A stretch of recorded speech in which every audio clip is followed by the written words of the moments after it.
Khan was perhaps single-handedly responsible for making the Shehnai a famous and popular musical instrument and bringing it into the mainstream Indian classical music. His concert at the All India Music Conference 1937 in Calcutta brought Shehnai into the limelight and was hugely appreciated by music lovers. तो उस्ताद बिस्मिल्लाह खान को सही में कहा जा सकता है कि ये सोल एक ऐसे इंसान थे जिन्होंने खुद ने ही इतना अच्छा प्ले किया और वो इतना अच्छा मतलब म्यूज़िक बजा पाए उस शहनाई से और शहनाई को इतना फेमस कर दिया कि वो इंडियन क्लासिकल जितने भी और वाद्य हैं उसके साथ ये बजाया जाने लगा, उसका मेन स्ट्रीम में काम होने लगा सिर्फ इनके वजह से। और फिर जब उनके कॉन्सर्ट होते थे ऑल इंडिया म्यूज़िक कॉन्फ्रेंस में 1937 में, तो वो शहनाई को लाइमलाइट में लाए जब ये कैलकाटा में हुआ था और बहुत म्यूज़िक लवर्स ने इस चीज़ की बहुत सराहना की। Despite the fame that he got, Bismillah Khan always remained simple. He never accumulated wealth and other material possessions. He lived in humble surroundings in the holy city of Varanasi. His favorite mode of transport was the cycle rickshaw. Such was his love for his city and motherland that he declined an offer of permanent citizenship for settling in the United States of America. He monopolized Shehnai recitals in the post-independence era and through them kept the legacy of classical music alive. Ustad Bismillah Khan always believed that music would survive even if the world perished. He also believed in Hindu-Muslim unity and spread the message of brotherhood through his music. He often said, "Music has no caste." तो ये इतनी खूबसूरत इंसान थे कि उनको इतना fame मिला फिर भी वो हमेशा ही सिंपल रहे और ये बहुत ज़्यादा ज़रूरी है क्योंकि चकाचौंध से आप मतलब उसके वशीभूत ना होना बहुत ज़रूरी है। इसलिए मटेरियल चीज़ों को गेन करने में, वेल्थ को गेन करने में उन्होंने बिल्कुल अपना टाइम वेस्ट नहीं किया। उन्हें लगा कि ये एक ऐसी चीज़ है जो मुझे अपनी विद्या से दूर रखेगा, तो इसीलिए उनका इतना प्यार था अपने बनारस से और उनका फेवरेट जो ट्रांसपोर्ट था वो साइकिल रिक्शा ही था। तो इसीलिए अपनी सिटी से, अपने मदरलैंड से वो इतना प्यार करते थे कि उन्हें परमानेंट सिटीजनशिप जब मिली यूनाइटेड स्टेट्स ऑफ अमेरिका जाने की तो भी उन्होंने उसको मना कर दिया और उन्होंने भारत में एक सिंपल लाइफ जीना ही सही समझा। फिर उन्होंने मोनोपोलाइज़ किया, यानी कि वो अकेले ही इस चीज़ में सबसे बड़े हो गए कि शहनाई को पोस्ट इंडिपेंडेंस एरा में किस तरीके से बजाया जाए और एक बहुत बड़ी लेगेसी छोड़ी उन्होंने क्लासिकल म्यूज़िक में जो कि आज भी ज़िंदा है।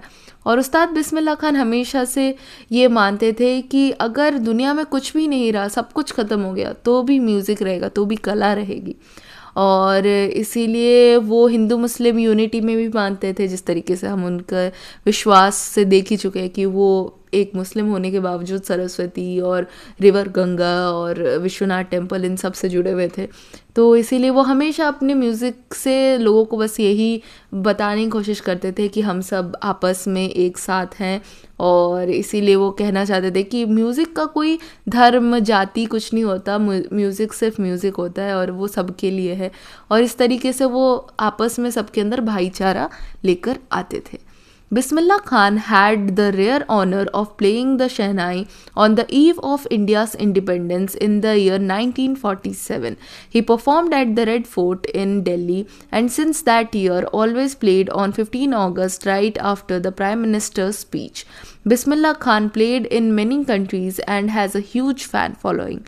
He had performed in Afghanistan, USA, Canada, Bangladesh, Europe, Iran, Iraq, West Africa, Japan and Hong Kong. He shared a special bond with his Shehnai and called it Begum after his wife died.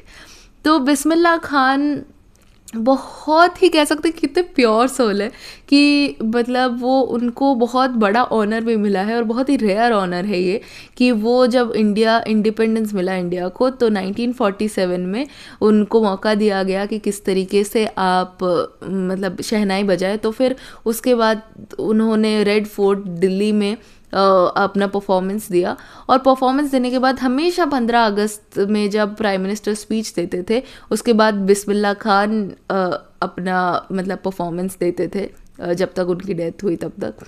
और फिर बिस्मिल्लाह खान ने बहुत सारे countries में जाके represent किया India को, और बहुत उनकी फ़ैन फॉलोइंग में रही। और उन्होंने परफॉर्म किया अफ़गानिस्तान में, यूएसए में, Canada, Bangladesh, Europe, Iran, Iraq, West Africa, Japan, Hong Kong, ऐसे बहुत सारे जगहों में उन्होंने परफॉर्मेंसेस दी। और फिर वो इतना प्यार करते थे ना अपनी शहनाई से। और आप देखेंगे कि लोग अक्सर मतलब ऐसा होता है कि वो अकेले पड़ जाते हैं जब आपके मतलब शादी होती है और फिर आपका पार्टनर मर जाता है, तो आप अकेले पड़ने के चांसेस होते हैं। लेकिन वो अपनी शहनाई को ही अपना साथी बना चुके थे उनकी पत्नी की डेथ के बाद, क्योंकि बहुत अकेलापन जब फील होता है तो आपको किसी नए इंसान से मिलने की या बात करने का भी मन नहीं होता था। पर आर्ट एक ऐसी चीज़ है जो कि तब आपके काम आएगी जब आप अकेले हैं, आप कुछ भी गाना गुनगुनाते हैं, डांस करना आता है आपको, या इस तरीके का कोई म्यूज़िकल इंस्ट्रूमेंट है, किसी भी तरीके की कला है, तो आप उसमें मशरूफ़ हो जाएंगे। तो हाँ, मैं इस तरीके के उर्दू वर्ड्स इसलिए यूज़ करी क्योंकि इतना खूबसूरत इंसान अगर कोई हो तो उसके लिए उर्दू थोड़ा बहुत यूज़ करना बनता है। बट हाँ, वो अपने शहनाई को बेगम कहकर बुलाते थे जब उनकी पत्नी की डेथ हो गई उसके बाद से। After a cardiac arrest on 21 August 2006, at the age of 90, Bismillah Khan breathed his last. In honor of this great musician, the government of India declared a one-day national mourning on his death. He was buried along with his Shehnai in Varanasi under a neem tree with 21 gun salute from the Indian Army. तो इतना ज़्यादा देशभक्त इंसान, इतना ज़्यादा simple इंसान, इतना ज़्यादा अपनी कला के प्रति समर्पित इंसान का जो डेथ हुआ वो कार्डियक अरेस्ट से, दिल के दौरे पड़ने से हुआ 21 अगस्त 2006 में। और जब वो 90 बरस के थे। तो सोचिए कि आर्ट आपको कितना ज़िंदा रख सकता है। आप भी अगर किसी आर्ट में जा सकते हैं ना तो प्लीज़ जाइए, बिकॉज आपका आर्ट ना आपको ज़िंदा रखेगा। जब भी आप अकेले पढ़ेंगे ना तो वो आपको बहुत हेल्प करेगा। तो बिस्मिल्लाह खान की 2006 में तो मौत हो गई, लेकिन इतने बड़े म्यूज़िशियन को गवर्नमेंट ऑफ इंडिया ने सम्मान देते हुए उनकी मृत्यु पर एक दिन का कह सकते हैं दुख जताया, और इसलिए एक दिन का नेशनल हॉलीडे या नेशनल मॉर्निंग मतलब डिक्लेयर किया। और उनको उनके शहनाई के साथ दफनाया गया वाराणसी में एक नीम ट्री के तले। और 21 गन्स की सलामी दी गई, मतलब 21 बंदूकों की सलामी दी गई इंडियन आर्मी द्वारा। तो बहुत ही खूबसूरत इंसान थे। बहुत अच्छा लगा ये चैप्टर पढ़ के। आई होप आपको भी अच्छा लगा हो, और मिलते हैं नेक्स्ट वाले वीडियो में।